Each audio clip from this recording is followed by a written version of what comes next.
everybody, welcome to the channel. Hey, thanks for dropping your coffee and hanging out with me. Maybe you still have coffee, I don't know, I'm not gonna judge you. But thank you so much for spending time with me today. We're gonna really kind of unpack this. It's almost gonna be like kind of feel like a workshop right now. And I actually do workshops, so get in touch if you want that for you, yourself, or your company, or a pack of dogs that you may own or babysit. But anyhow, get in touch. We're going to talk about how to create a scene. We're going to break it down. We're going to talk about a little bit about the science behind what's going on and how the mind works in connection with that, okay? Because I like science and I don't see it as an enemy of the mystical. So let's get this party started. So what I would like to do is talk to you about the scene itself. So what is a scene, and so on and so forth. So again, and why is this important? Because some people, if you're new to the channel or if you're new to Neville, you might have heard somebody say, oh, we'll just create a scene. Yeah, but what does that even mean? So the scene isn't just a scene. Like as in, yes, it is a scene as in like a scene in a movie, okay? But the thing about the scene is that you want to create it from the first person all the time. I know that there's other methods that argue that you could do it like the Jose Silva method. I'm not knocking those methods. You know what? If it works for you, keep going, right? But most of the proof is that because the brain is autobiographical, meaning I'm not using my brain to tell your story. I'm using my brain to tell and experience my story, right? And so that's what it means when the brain is autobiographical. It's only telling one story, okay? So when Neville says you are the operant power, that's literally what he's also implying. You are the only one who's doing this. Nobody outside of you, not your parents, not the bills you can't pay, not the car that just broke down, not the boyfriend that just walked away, whatever it is, this is the operant power. This is where it all begins. Creation begins here, okay? So that's very important, okay? So scene, how do you create a scene? First and foremost, it's all coming here, to here, in here, within. The kingdom of God is within, right? That's literally what the word means when it says near, okay? And that means inside. Little biblical tip, we're going to go through this in another video. And that is anytime you ever see the word in or to in scripture, not every time, but most of the time, it literally means here, within, right? So that was a little commercial, a little biblical Hebrew commercial. So what we're going to do is next step, okay? We now know that the whole key to creating a powerful, successful scene is doing it from the first person, okay? So, first person, right? Why? Because your brain's autobiographical. It works with the brain, right? And so when you do that, you create agreement. What does Neville say? What does the Bible say about? You got to find agreement between you and your state. So this is yet just another micro step to help you find that tighter kind of optimized approach to building out your scene. So again, first person, boom, okay? Scene, yes, like a movie, but you're only seeing it through these eyes. So if you were driving a car because you wanted to manifest a car, right? You're not watching yourself from over here, okay? You're not looking at yourself. I'm not looking at myself, all right? So that's me. My head's a little bit bigger. But basically, you're not watching yourself, okay? And when your hands are on the steering wheel, okay? You're only seeing in as much as you are capable of seeing if you're looking through the first person, right?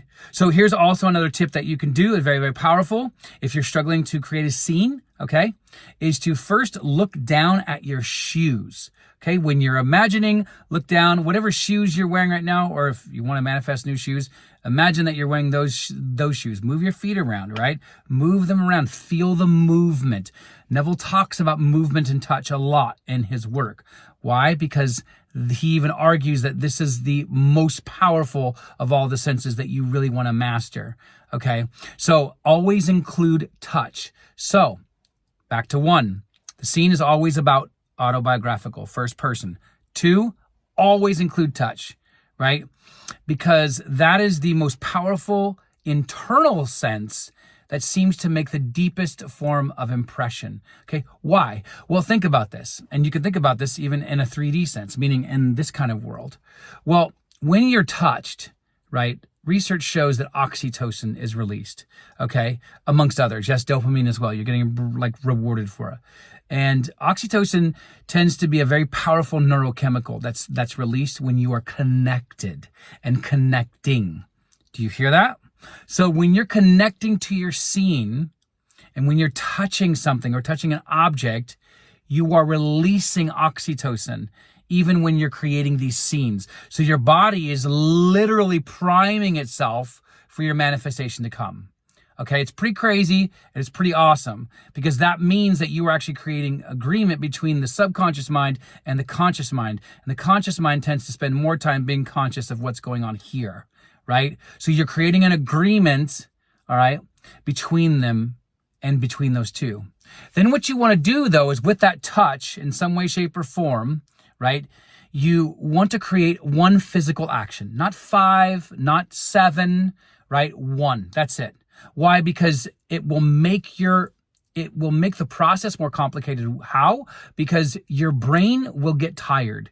Because your brain will get tired and you'll drop off before you even get a chance to finish it, right? And there's nothing wrong if you fall asleep in the state of the wish fulfilled, as long as it's in the state of the wish fulfilled, right? It doesn't matter if you finish your scene, as long as you're feeling the feeling. That's the key. But these little tips about how to really create a state akin to sleep can actually help amplify your manifestations, okay? So keep in mind, so we have what? What do we have? We have, and I just forgot. We have, if you can remember, sharing below. So again, state is all about from here, first person autobiographical, through your eyes, right? Not through somebody else's, right? Smaller head. So it's through the lens of the person who's experiencing what they're experiencing. And then if you're struggling, look at your feet first, look back up, look wherever you want to be. Okay. Start filling it in. Okay. It's kind of like improv, right? And so when I was doing improv training, I remember one of my teachers had said, you know, you kind of have to imagine that you're building a scene, but you're walking into the scene backwards and you're kind of reacting to it as you're going along. Okay. So use that little tip from improv, which is pretty stinking fun, and begin building out the scene as if you're walking into it, but walking backwards into it, if that's helpful to you. If it's not, that's fine. But again, use touch all the time, right? And then use one repetitive movement. If it's like picking up a drink because that's what you would do that. If it's clinking your favorite drink with a person that you love and celebrating about your new house, do that. Whatever it is, choose one action that makes sense to you, right? It's not like, okay, I'm going to choose to fly now. Now you can do that, and there's nothing wrong with that. But remember, this is also meant to feel natural to you, okay? Because your brain's autobiographical. It's telling a story and it wants you to tell the story. So it's going to sit there and listen, and awareness is going to basically create that for you. Okay. So your awareness is not separate in working with your brain. It's working with it. Okay. So that's why it's very important that we actually can and become more comfortable with understanding science and understanding the science of the human body, not to see as one versus the other or one more powerful than the other or whatever it is and create a false dichotomy. It's to actually create a dynamic when one or more are in agreement, right? Or two or more are together. There's Christ. So you don't want to be creating separate identities or ideas where you're trying to separate science from the mystical and saying, no, mystical is more powerful. It isn't about power. It's about sharing. It's about agreement. Okay. So keep that in the back of your mind. So back to the creative scene. Okay. Like build a bear, except it's not a bear unless you want to meet a bear in your scene. So that'd be kind of cool. So, all right, create a scene. What you're going to do next is you're going to repeat the action. Okay. And you're going to repeat it until you feel like this is actually happening, until you feel the excitement. If it's a new house, what, are you going to feel bored? You're probably not going to feel bored. So what you want to do is you want to do that scene, okay? And you want to keep repeating that scene until the excitement comes on. But then this is where Neville says, right, in his lecture called Memory, where he says, do this until the feeling is to the nth degree, intensified. He says that, right, in a couple of his other ones. Okay, he says, intensify the feelings of the wish fulfilled. These are techniques, guys.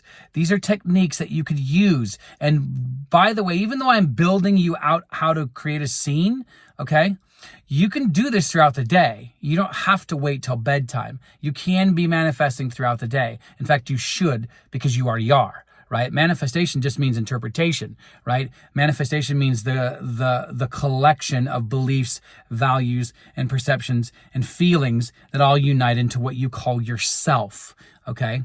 And so you're bringing that with you everywhere you go. That's what it means to manifest. You're bringing you everywhere you go, okay? So keep that in the back of your mind, that if you want to change something, then you got to change at least one or more of those things. In fact, I argue that you change all of them. And that's just coming from a psychological background. So, hope this was helpful. And then you drop it. You drop the scene, which I have another video that you should check out on how to drop a scene. But you basically want to use this method for any create a scene desire that you want to show up in your world. And you just want to loop it and loop it and loop it until you generate that intensification, right? Neville says that you should feel like something has left you, right? And in another lecture, he talks about, we're going to talk about this in another video, where he essentially uses like what's now known as the Wim Hof breathing technique to actually get you into that cycle of, I feel amazing.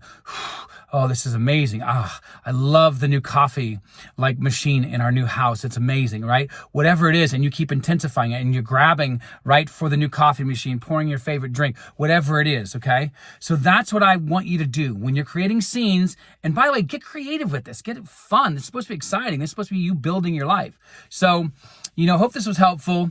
If you're looking for coaching, get in touch. I actually do create scenes for people. Usually just for around like $75. For about 90, I'll even record it for you. So get in touch, ask me more about that. And I also offer packages for those as well. So get in touch, and thank you for listening. Much love, everybody.